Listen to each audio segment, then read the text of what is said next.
Let's get this started.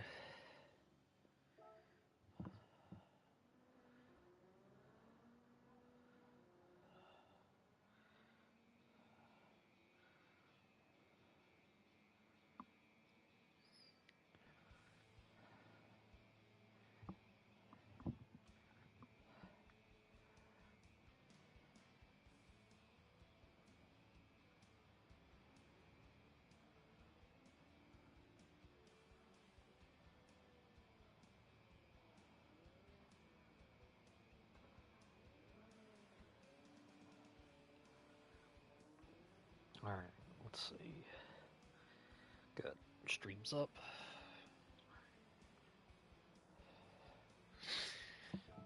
Let's get this going. Let's see how this Panda works with the engine swap.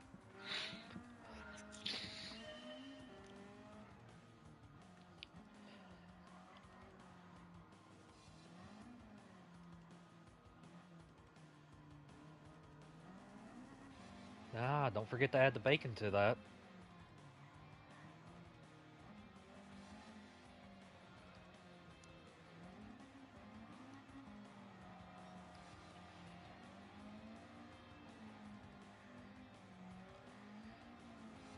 Can't be as bad as John Wayne. He died from died on the toilet with 3 pounds of undigested red meat in his stomach, or was it his intestines?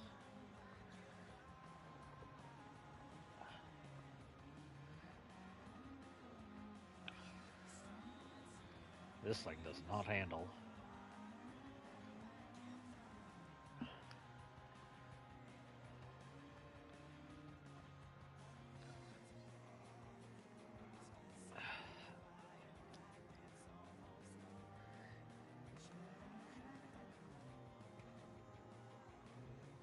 Medium.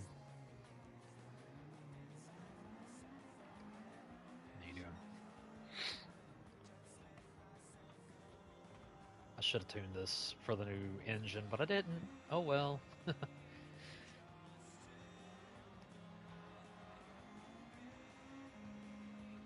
Go, go, Panda, go, go.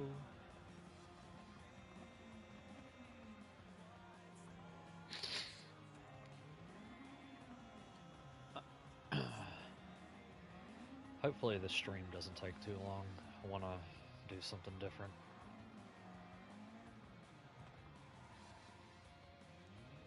I'm doing the engine swap cars and whatever's new from the update with the weeklies for the stream that I'm doing this week.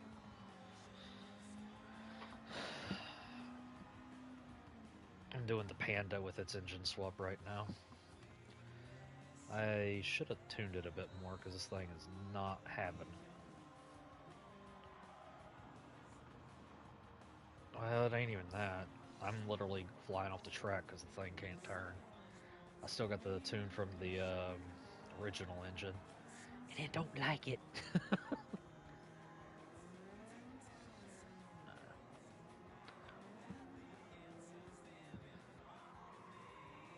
Screw it. Hit the e-brake. I don't have voices shared usually, so you don't have to worry about that. The only one they'll hear is mine.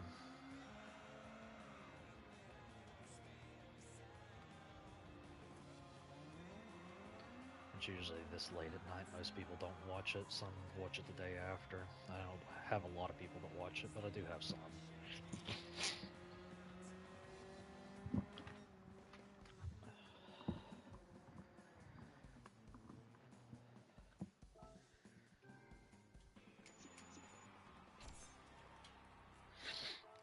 That ain't bad. I'm trying to find that one thing that just clicks and get lots of views.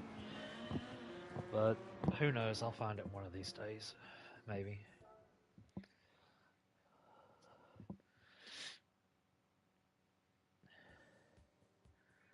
That's right, Hayden. I got one.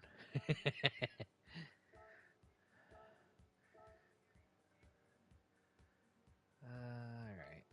Go to this car next. Oh, I didn't show the tune for the Panda. Well, I didn't like the tune, so I don't really think I should. This thing needs some work.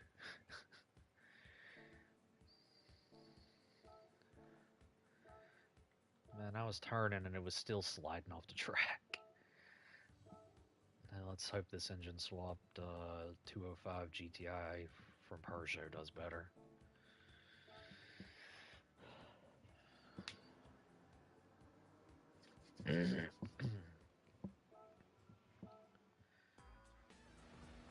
I'll be over on Warframe in a minute, Mad Dog.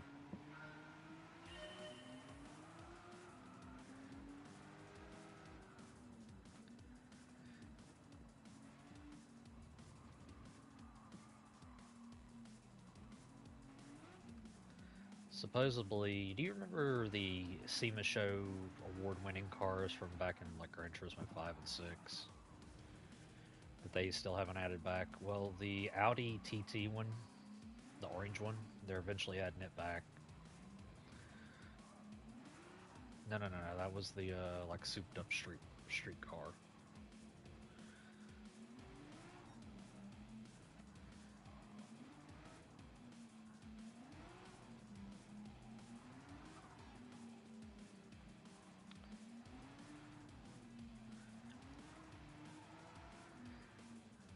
Torque steering inbound. Oh my god.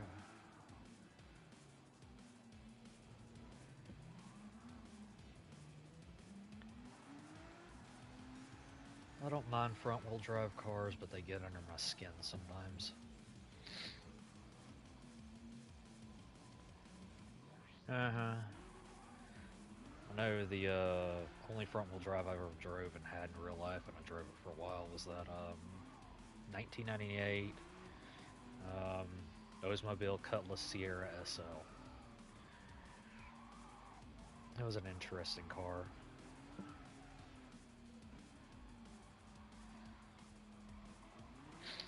But other than that, most of the time, I've only drove Subarus for most of my life. From the from one of the 1987s that I have, the GL station wagon, to the WRXs and sedans and Outbacks that I own. And that's why I'm really hoping to get that Subaru 360 going one of these days. That'll be a fun little car to screw around with.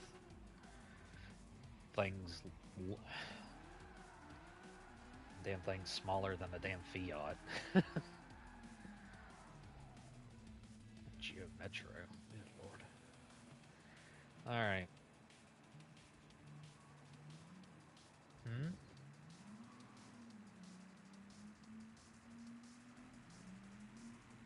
I couldn't understand you. What'd you say?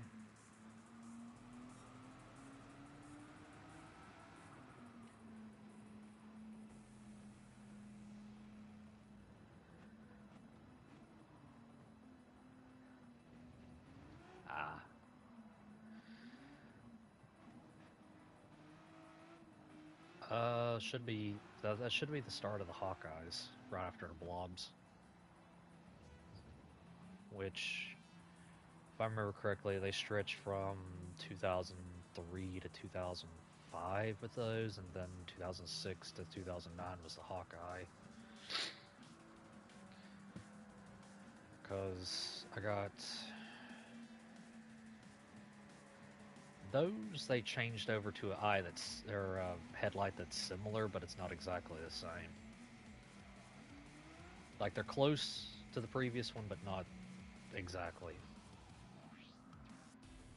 No, pretty much.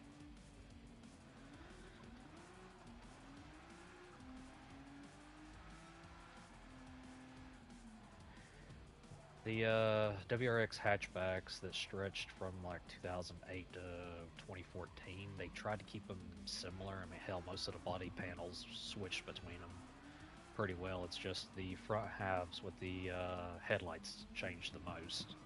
Everything else stayed about the same.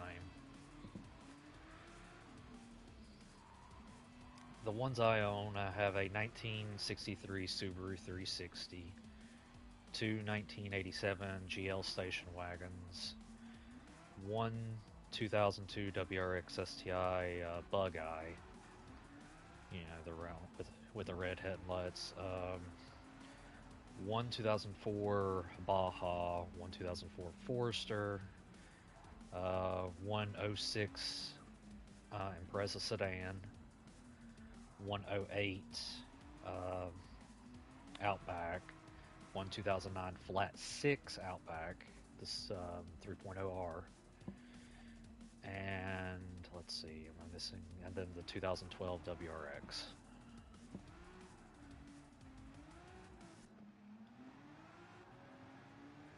Usually not. It's just the slight differences in the motor and body panels per generation.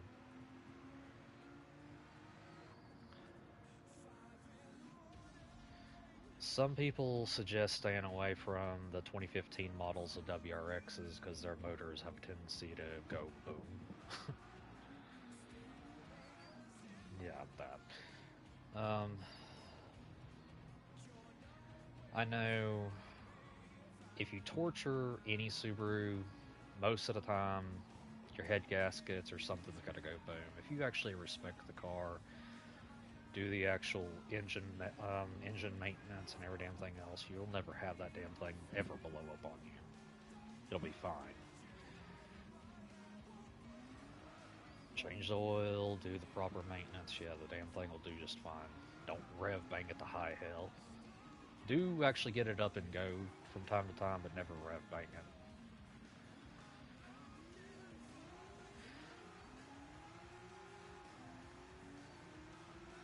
Like, pretty much, just drive it, but don't, act like it's going out of style type shit. Like, that's the main, pretty much. I mean, it's not, that's the main problem a lot of people when they get there is they just like, oh, throw all these upgrades into it, don't upgrade any of the internals, and they wonder why the hell the damn thing's throwing a fucking, yeah, or a piston out the side.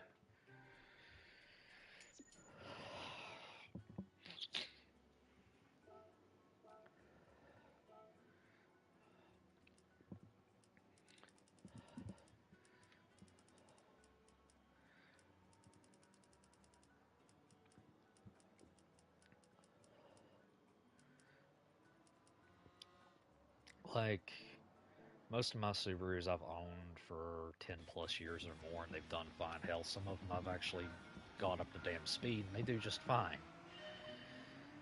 It's when you start, wanting to add modifications without doing them properly, is a way of putting it.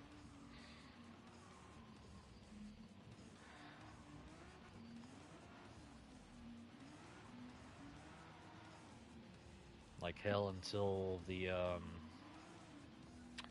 rear cross member, because it rusted in half because of the state it came from.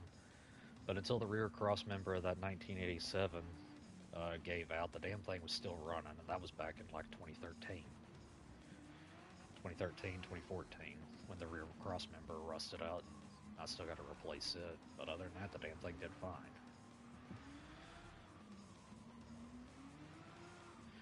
The older Foresters are nice. The newer ones, I've been wary about buying anything newer Subaru-wise because of all the extra electronics in them. But they're nice cars, and some of them are nice. But I'm wary about it a little bit. I know there's a new WRX hatch coming out if they actually end up releasing it. That looks very, very nice.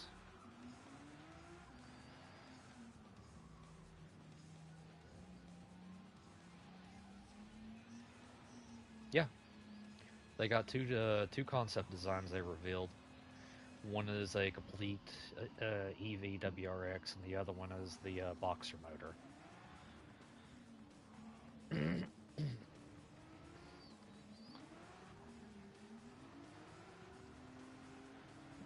Well, these two actually look completely different from each other.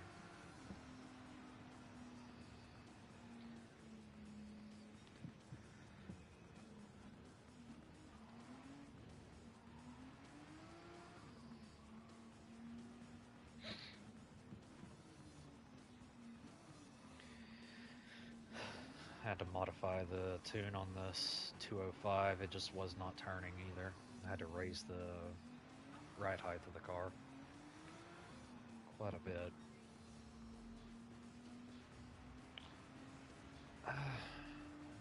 depends.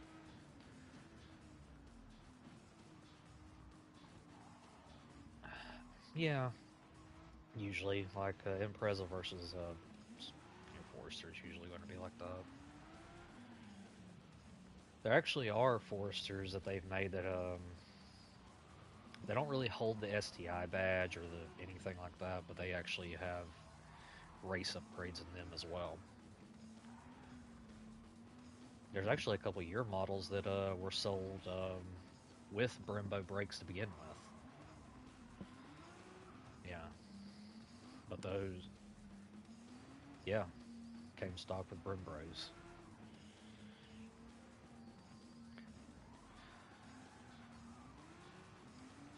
Like there's a BRZ and there's a WRX that they currently sell. Both come stock with Brembos on the high end.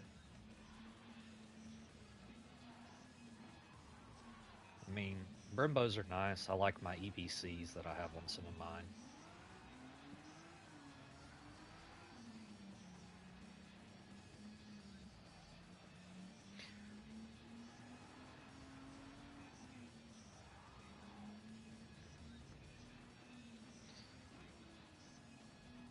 One thing, if you just want some, like say if you're buying the car, I wouldn't say brand new because it's going to be used if you're looking at an older one. Make sure all the damn shit's going good, and then if you do start upgrading it, do OEM modifications first before going down deep into massive modifications. That way you can see and get a good feel of how the car's got to react the more you add to it.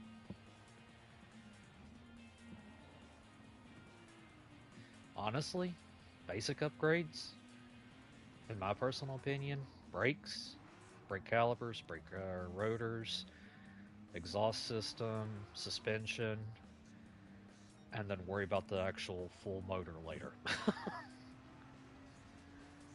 I would do stuff to improve the braking and handling of the car first before I'd go down deep adding additional horsepower. Make the damn thing breathe and you'll see a difference.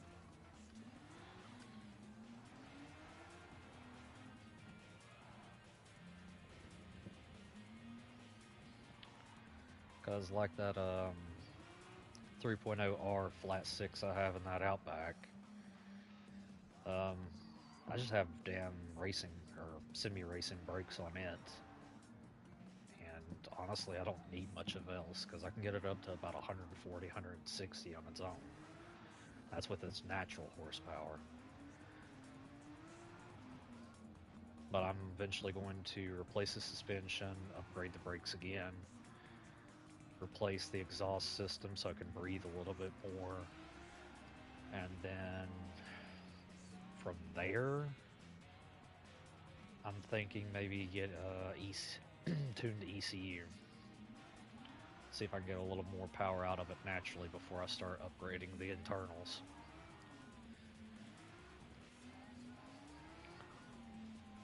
Because I'm going to try to keep the standard transmission that's in that car, but I've already had to replace the transmission in that damn thing one time. I don't want to do it again. And I know it was me that screwed it up, but it ain't the damn point.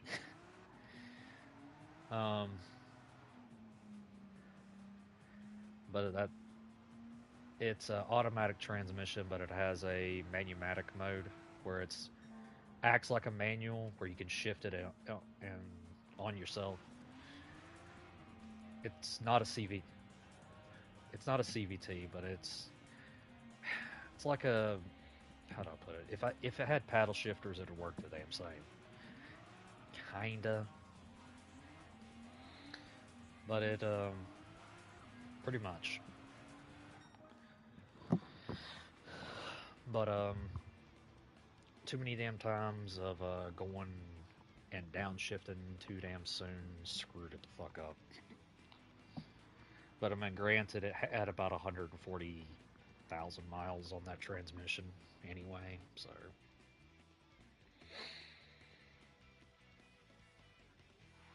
It had one previous owner, they had about 80,000, and I put almost another 60 on top of it. Yeah, so I mean, It had been around, so I mean that's why it's like the transmission I got in it now. I think only had 50,000 on it, so it's not bad. And I've actually been looking into it. If that one decides to do the same, there are companies out there that actually make automatic transmission upgrades to replace the internals. Pretty much, it'll be stronger, can deal with more torque and shit like that. So it's like, I don't want to put a manual in it because that's a lot of fucking more work to deal with. Not even that. You would have to, the way it would if I wanted to mount a manual transmission to that, I would have to get the computer to recognize it. I'd have to get the computer set up to where it would disable to have a neutral and act like it was actually a automatic transmission, even though it's a manual, and then some other odd and end work, and it would work right. No, the engines with them, yes, but the motors, the way the computer works, and the way it recognizes it, the sensors would still recognize it as automatic transmission, even though it's a manual, and you'd have to go in and adjust it. Even if you took it from another Subaru, that means you're gonna have to go through every damn motor mount, every damn thing else to get a damn or motor mount with the harness. Thank you. There we go.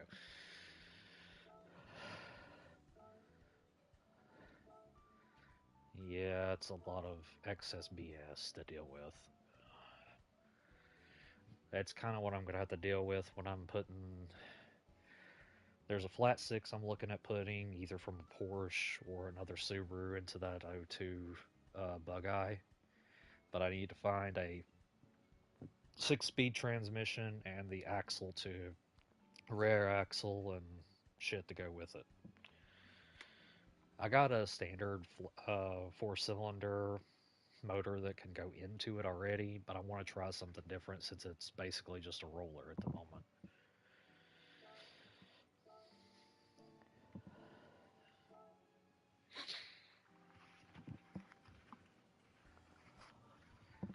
No, no, no,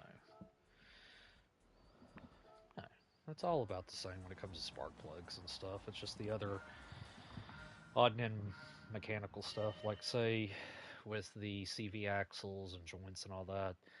It's better usually to go with a certified Subaru body part when it comes to that, only because certain manufacturers don't do them the tolerance level the same as Subaru. So when you go to mount it, yeah, it'll mount fine. But then going down the road, it might have the idea, hey, I want to pop out of the socket.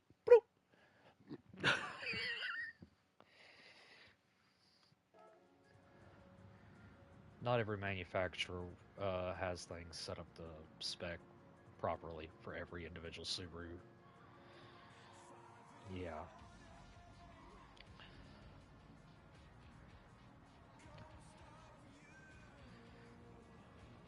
Like somebody, when I was getting one of my CV axles changed, somebody else was getting theirs, and about a week prior.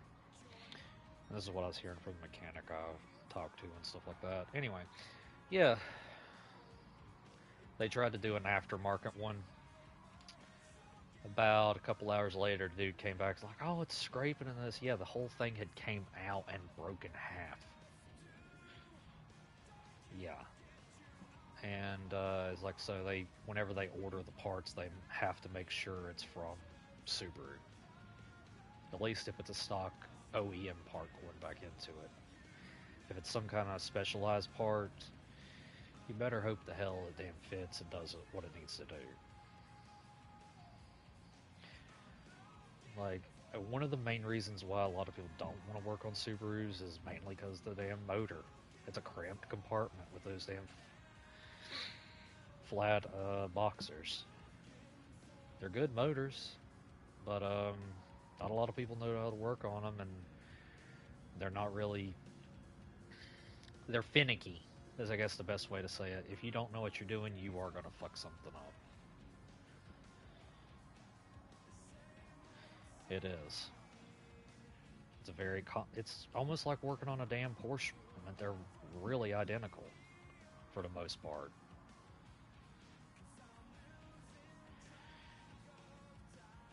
it's probably a better idea if there's something you're gonna work on to pull the whole damn thing out. Like, yeah, you can work on some things in the engine bay, but if it's something deep in there, you're pulling it out regardless.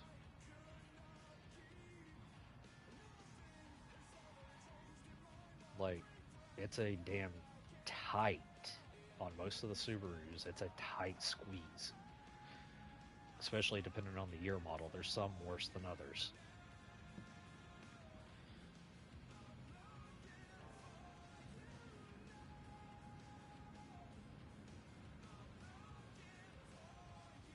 This Xiaoming gets up and goes.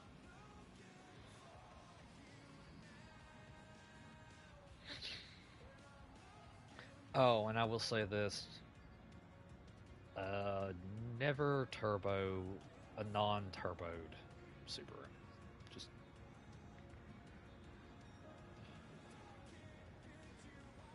if it's not already set up for a turbo, do not be adding one to it. One that's its own breed of a headache coming in. That is probably one of the fastest ways to probably blow the motor. The compression rates and everything.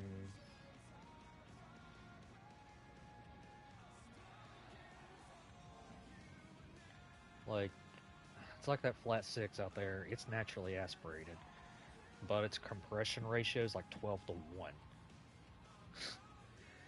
Like, even if I wanted to turbo that thing, which I'd have to do a lot of work to it, I would actually have to change the compression ratio so I could add a turbo. And at that point, what the hell am I doing? Like, the compression ratio's got I mean, the damn thing almost has 300 horsepower naturally. I think it's like 200 something. I know it's over 250, but I can't remember exactly where. Like, hell, if I just get a better exhaust system, make the damn thing breathe, I could probably get it right up to 300.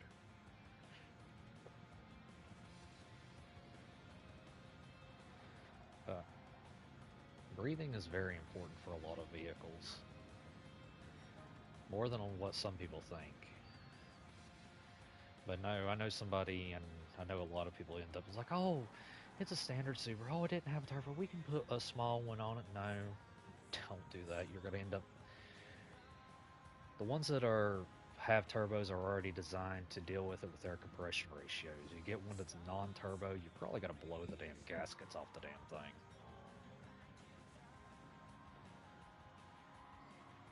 Hmm. Usually.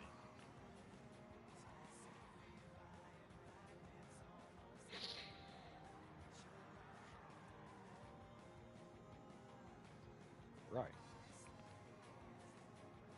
Right. Like, right. There is one Subaru I've been looking at that I've been wanting to try to figure out how to get, but you can only get it from Japan. It's an older model though, but it was one of the few. Actually, it's two technically. One of them I think was in the 90s, and it was the only production Subaru they ever made with a twin turbo system. And then the other one is the Blitz Subaru, the one that them and Porsche designed together.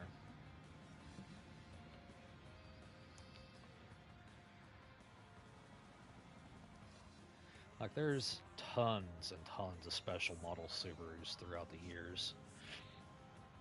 Some I pretty much. Like, a lot of them do share chassis, body panels, and stuff like that, but it really comes down to the transmission and motors with a lot of them. And sometimes the headlights, because those will change depending on the year. Like, if it says anything from 2000, I think it is 2000 or 2001, with the WRX STIs, even the Impreza sedans, they shared the same body panels from that year all the way up to like '07. The only thing that changed is the front body panels changed because they changed the headlights. Everything else is identical. Now, there were Oh, go ahead. My bad.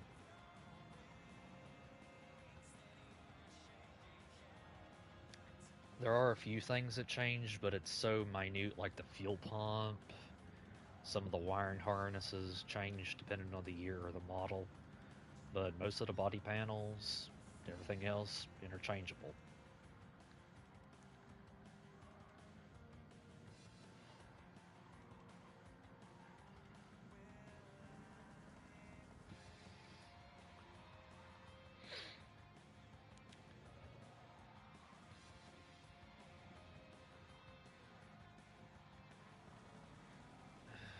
I mean, like I said, tonight was the first night I've actually joined a drift lobby in months, and that wasn't because, well, I don't play GT as much as I did. I mean, I do, but I don't. But at the same time, try to find a decent drift lobby and you have crap like that happen, or try to find a decent race lobby and then you have people flipping out if you're faster than them.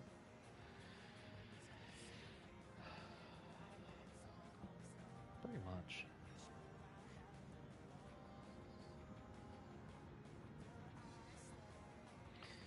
Need to. There is one thing I am glad they added back is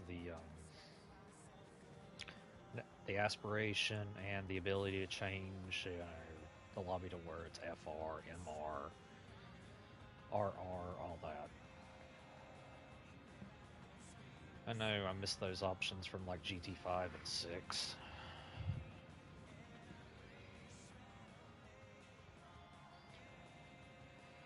Yeah, think I think it's 6 is where I met you, Mad Dog, originally. But I'd already met a couple of the people I used to play with back on 5. I remember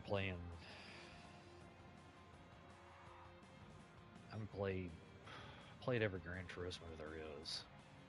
3 was my first, but I went back and played 1 and 2, and I played ever since. They were fun.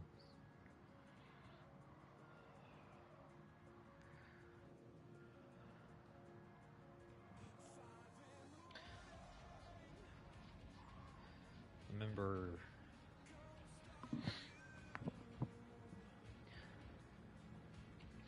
I remember a long time ago when I was still more active in the GT community, I got into the early enrollment to be a beta, or alpha and closed beta tester for Gran Turismo Sport.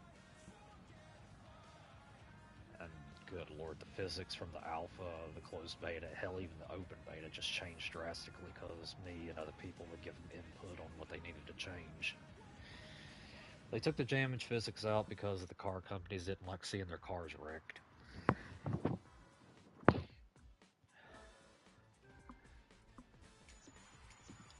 It's like Gran Turismo 5 and 6, they actually had full body damage where panels of the cars would come flying the fuck off. But they...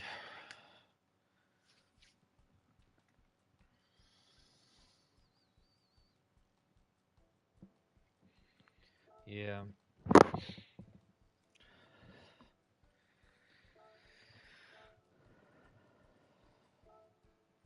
Most of the better... I mean, GT7's good and all, it's a nice game. It's almost close to what it used to be. But the good Gran Turismos are a lot older. 4, 5, 6 is still, I think, the bastard child, but, 6 was decent in its own way. Yeah, the car trading and some of the other odd end stuff we had.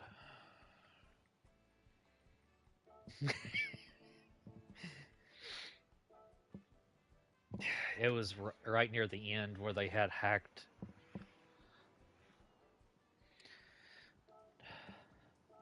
Dude, I tell you what, though. The one track I miss, or there's several tracks I miss. But the one track I missed the most, it was from Gran Turismo 6. It was, what was it called? Circuit Sierra? The 20-mile track that went through the, I can't even remember where the hell it was. Somewhere in Yeah. Or the custom tracks that we could do in 5 and 6. Loved them.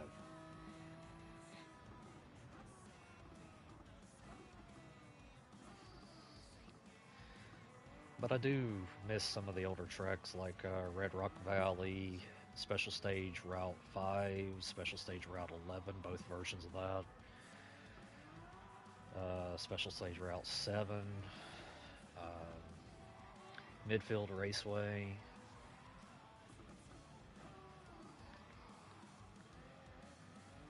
Uh, there was Test Course. The Test Course got replaced with Route X. It's Route X is the newer version of basically the Test Course.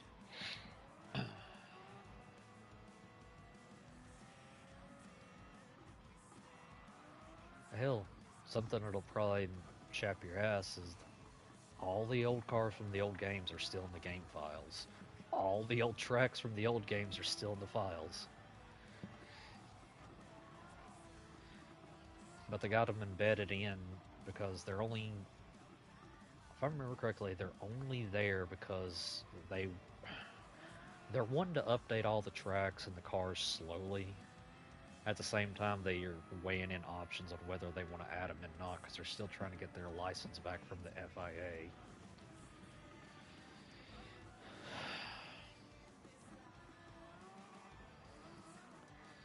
In the Gran Turismo Sport, during their sport lobbies and events they are actually sponsored and held by the FIA, the ones that monitor and regulate all the racing events around the world, like Formula One to the 24 Hours of Nuremberg and Le Mans.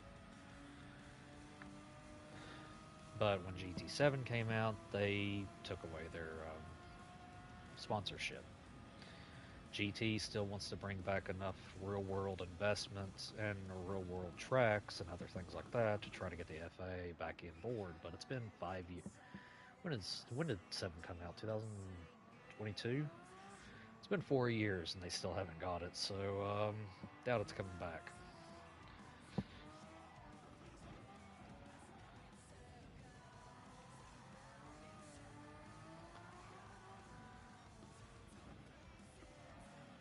But I mean, GT's got its own thing going now.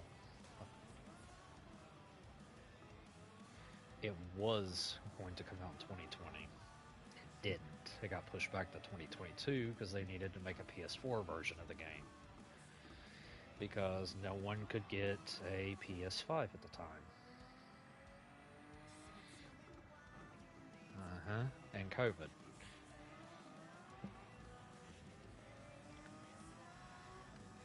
Like the original version of GT7, even with the like the main menu and all that, was way different. It's just a revised version of something they already had prior. It was even more or less used prior, but they actually made it more pronounced when they redid it.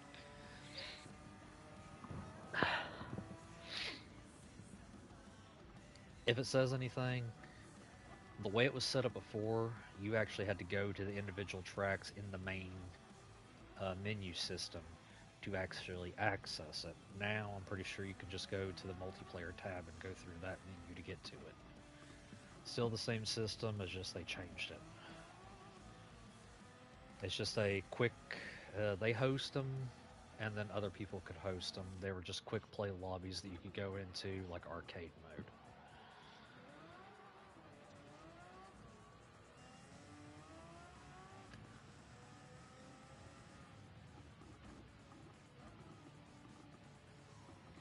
The new engine swap in this thing feels pretty decent. Can't remember, was this the Huayra motor or was this one of the Le Mans car motors? I should have paid attention. Oh well.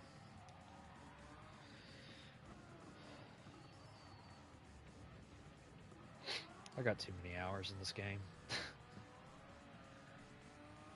about as bad as my hours I have in Warframe.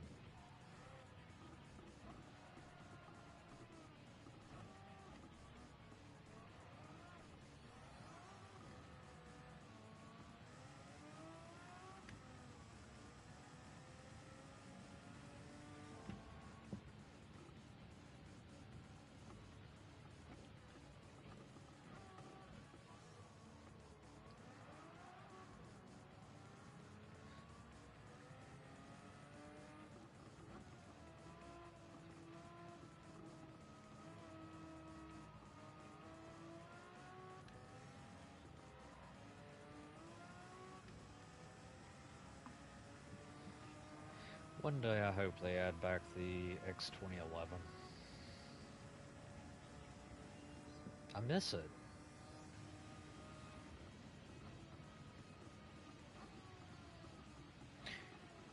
That'd be an interesting vehicle to have back.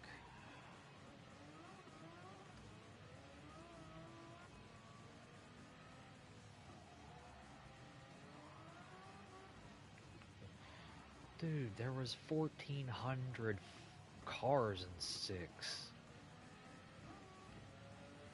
About 3 or 400. Well, I found out recently how much it's taken them to make one car now. Because you remember it took them a while prior, like in 5 and 6, to make a premium car. It took them a while. You want to take a guess how long it takes them to make one vehicle in GT7? Take a guess. How many months? Close. Takes 7. 7 months per one car.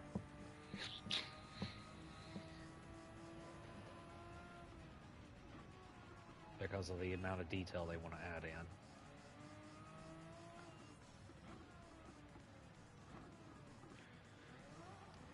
But I mean, when it comes to the interior, exterior details, because every car is made from the ground up, I mean, they still probably have the highest detail per car, even though the graphics is nowhere compared to some of the newer games coming out. The detail and stuff is pretty much there.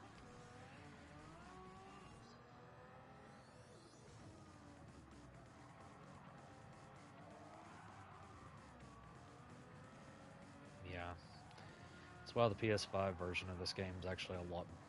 PS5 and PS5 Pro version of this game is a lot better. I've heard people. It also actually makes it to where the reflections on cars and everything else is actually done properly.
I wouldn't worry about that too much. If you really want to get it technical, get you a set of plates, exterior plates that have additional ventilation.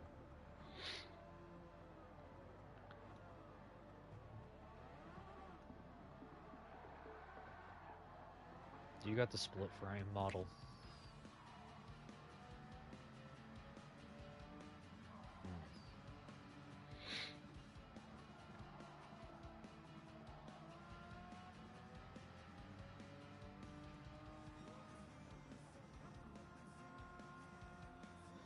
They over-engineered it, honestly.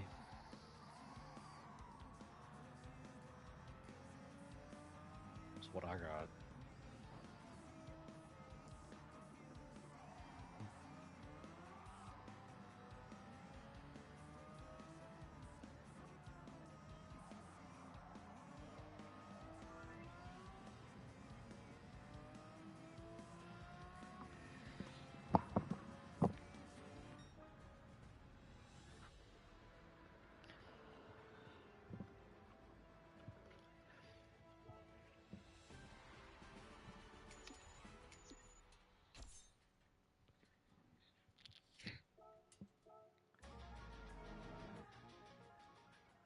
Is your port opened?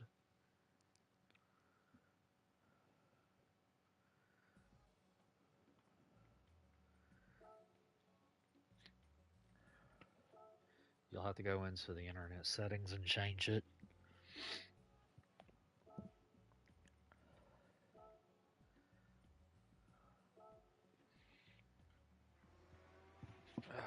You have to type it in manual. When you go to preset your loadout, you actually do this stuff manually. Type in the proper numbers, and you'll get higher end speed, or should. After I opened mine up, I haven't actually changed it since then. If you can, type in Google's IP for that. It's kind of like the IP. You'll see it.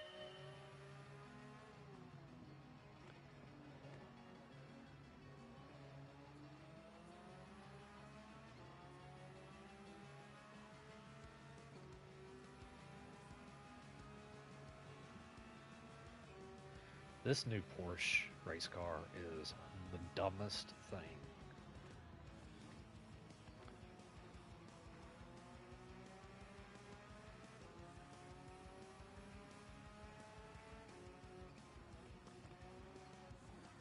I'll have to look up the settings and send it to you and tell you exactly where to type it in at.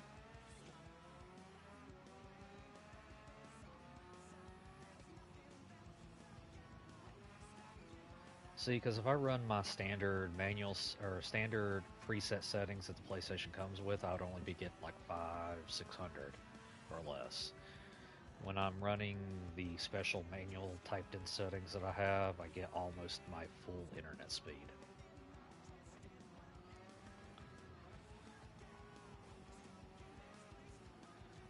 So those preset settings can only go up to almost like 500 megabit per second. The manual typed in settings will give you more.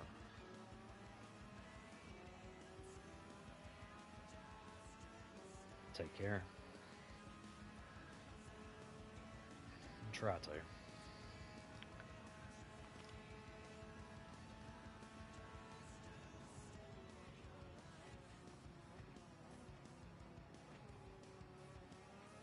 Friend of yours?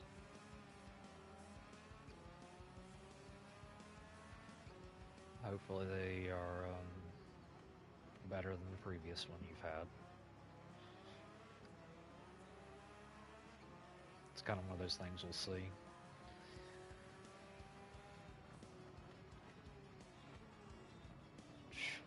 Damn.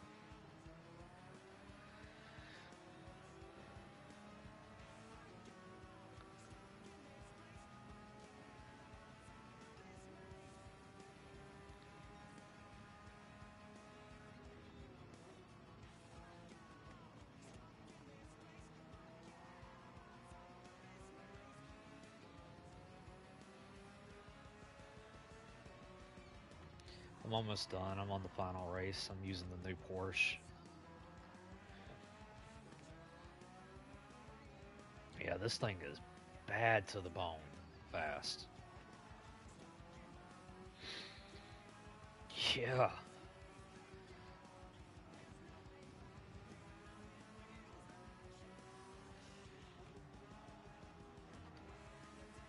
The odd part, it's heavier than the old one. Yeah, that's where it's getting its extra grip from. It's also using a new flat 6 motor compared to the old one. I believe so. It's also, it gets its acceleration a lot faster, I've noticed.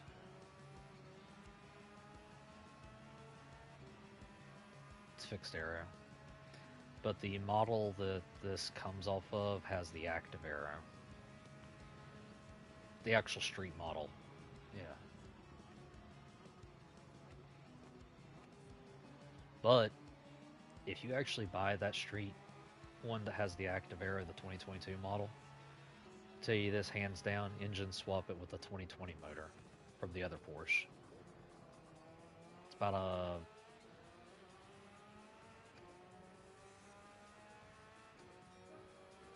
Well, you look at that. The first car up front is the new Porsche. Guess what? Bye-bye, fucker. I'm taking the lead.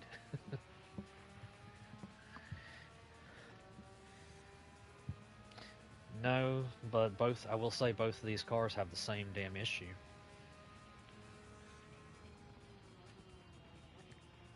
They're both rear happy. They want to break loose.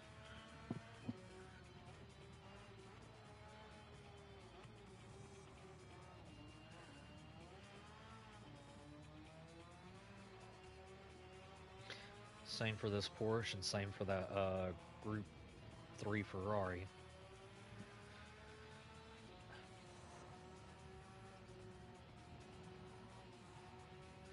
Yeah, it's something to do with the newer cars are using the newer physics. I know the older cars are trying to use the new physics, but it's not as noticeable as it is with the newer cars they've been adding in.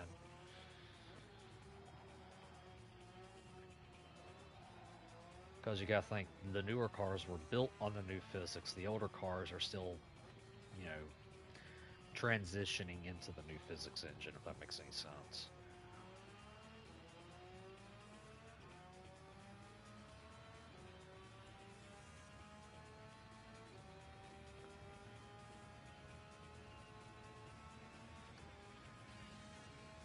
I think I can get one more lap out of these tires and then I'm gonna have to pit.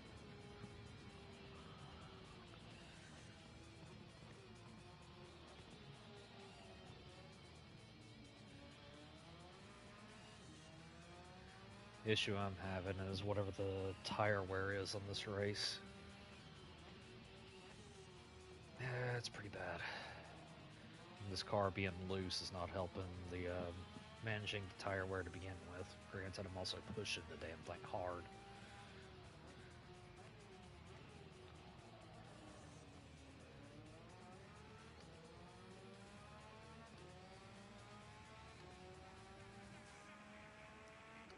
Ah, that's a good one. That's a good Porsche.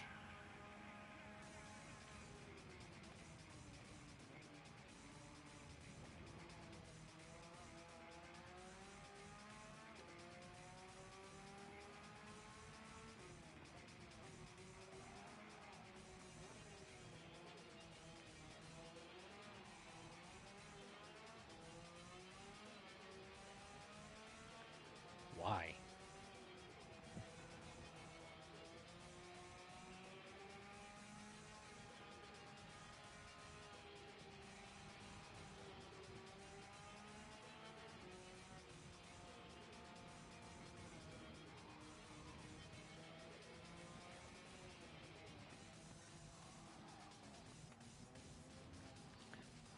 Well, that's great. I lost my rear tire. Oh, hell. I was hoping I could push it one more lap, but apparently not.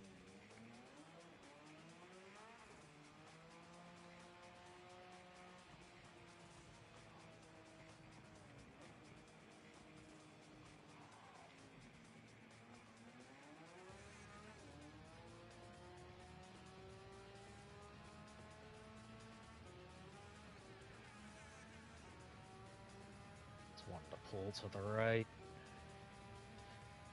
Bathurst is a pain in my ass.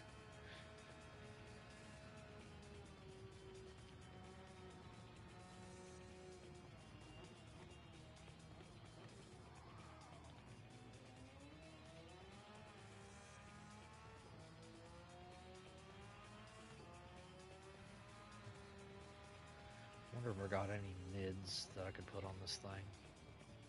I don't remember what tires I actually have for this car. That's the sad part. I don't. I got hards. Fuck it.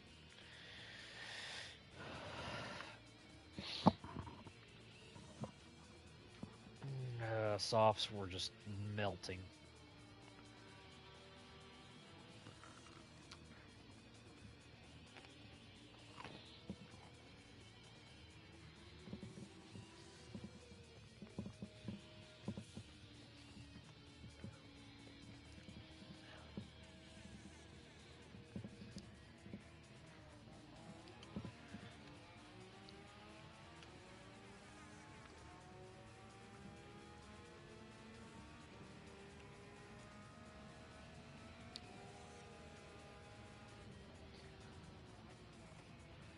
Since I had to switch to hards, this should be my only pit.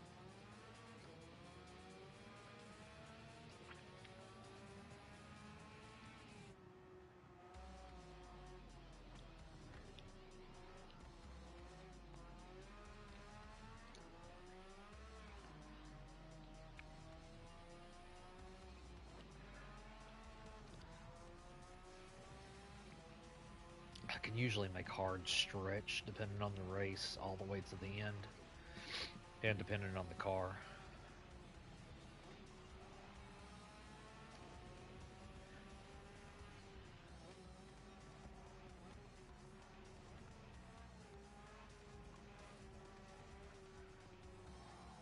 Oh, so did you see that McGann trophy that I was drifting in when I first joined that lobby? That has the Renault Formula One V10 in it.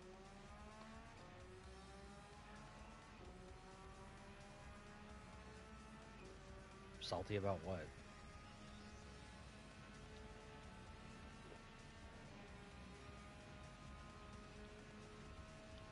Are you being for real?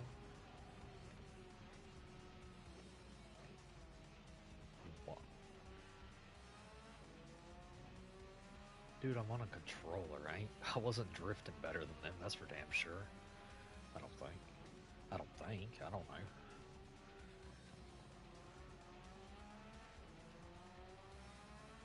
Yeah, that'll definitely do it.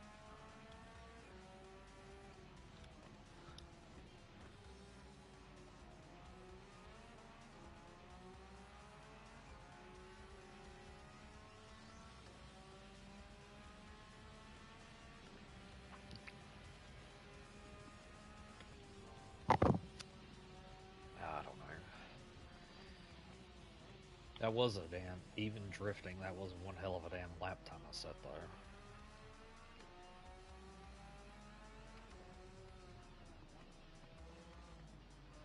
But, I mean, depends on the car, depends on it. Like with that 787, I have to have room to drift that damn thing because it goes fast.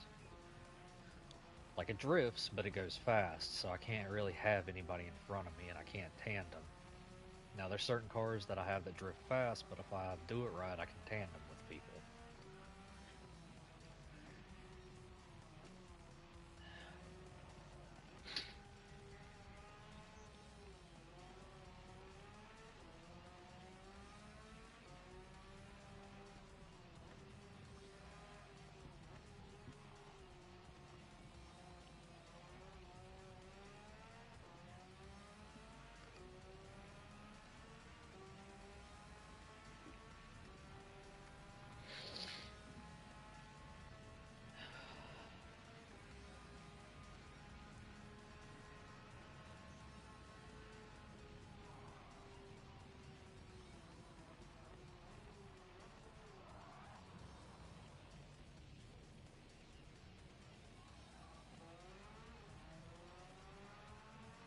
Sometimes, sometimes certain cars prefer a different type of LSD. Hell, I know a couple cars that actually fully removed the custom and feathery version of it and had no LSD in it.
Like every damn car I drift is different than each other, and they all want a different. Some you can just torque out the end by just throttling it and just quick braking.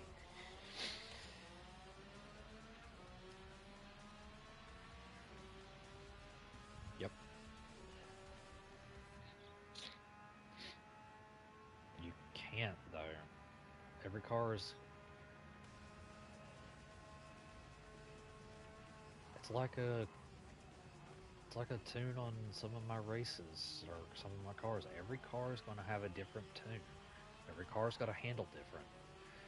It's not like Forza where you could literally put the same motor into a different car with the same drivetrain. And even then, the bodies are differently shaped. It's going to act different.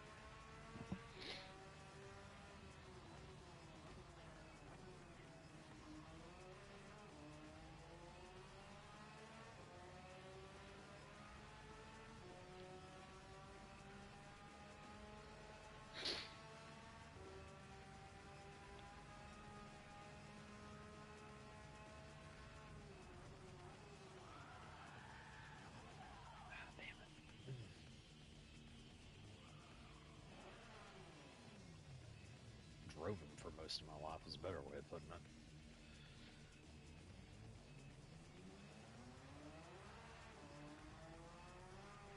But besides the BRZ, there is no FR in this game. So I can't drift them. There is one other, but I don't like pulling that thing out because it just doesn't act right. It's the Group 3 WRX. It's FR. It don't like it.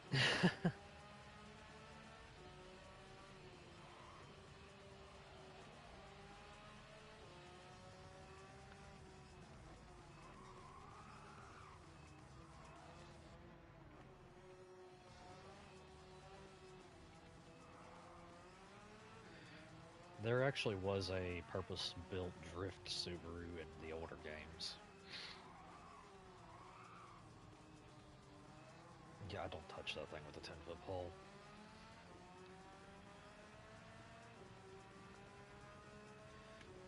That one in particular, I just don't like it because LS motor. It's not a Subaru motor.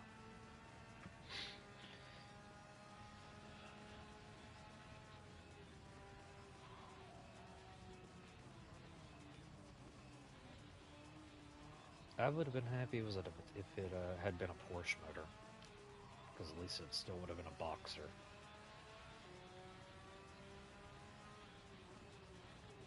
There's actually a couple of them you can actually swap, like the WRX rally motor into it, or some of the Porsche motors and stuff like that. Every engine swap that is possible, I have at least one car for each, or two, depending on if it has multiple.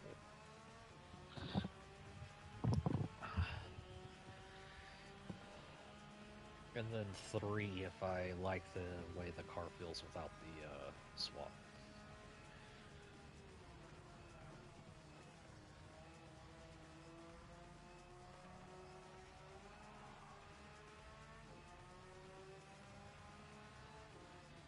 Bathurst takes fucking forever.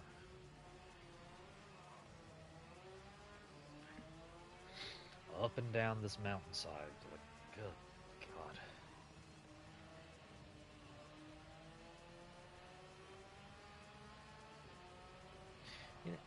I can deal with Iger Norwind. I just...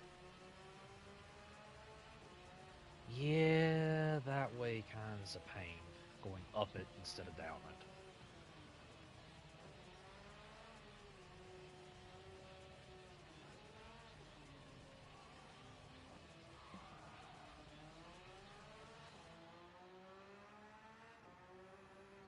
Hold on.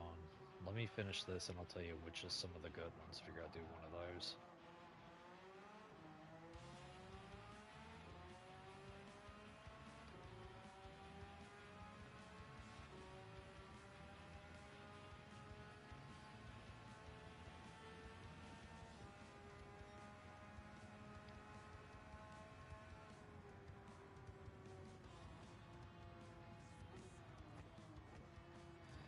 Headlights, front end. Oh, I know. That's why I've got my license plate on it. But you know the funny part? The 2010, which would be closer, is in the game files. Uh-huh.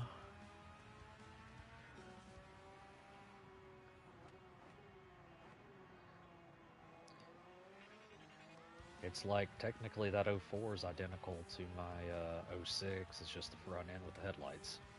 It's different.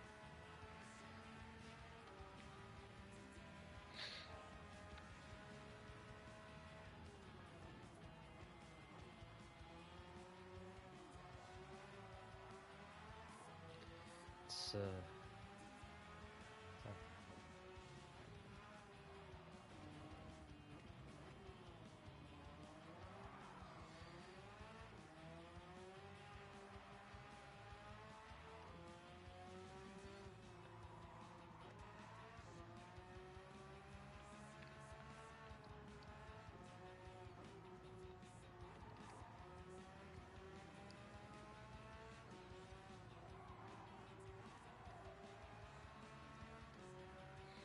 they've confirmed that they're actually going to make a third season.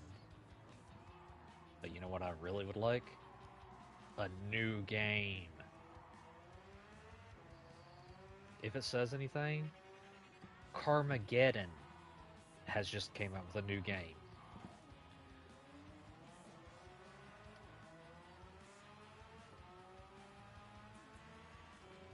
You never heard about Carmageddon? It was like the rival to Twisted Metal.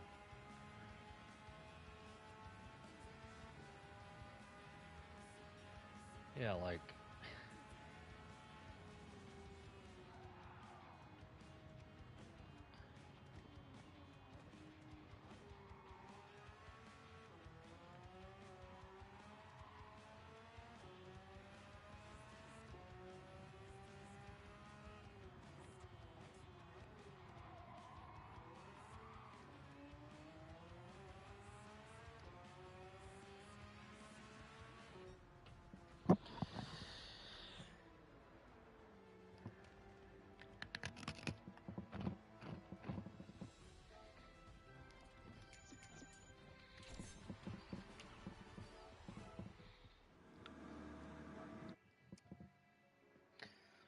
you know, if it says anything, I was up to like 15 million before the update, and back down to 10 mil.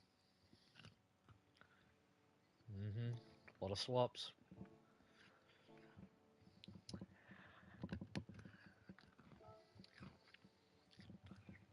Why do why do I have 5 rewards? What the hell? Oh, I did it before midnight, and I continued after midnight. So I got 2 dailies and one.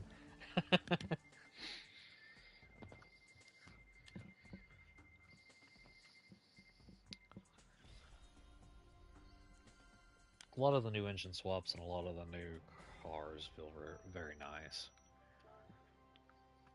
Very expensive with some of these.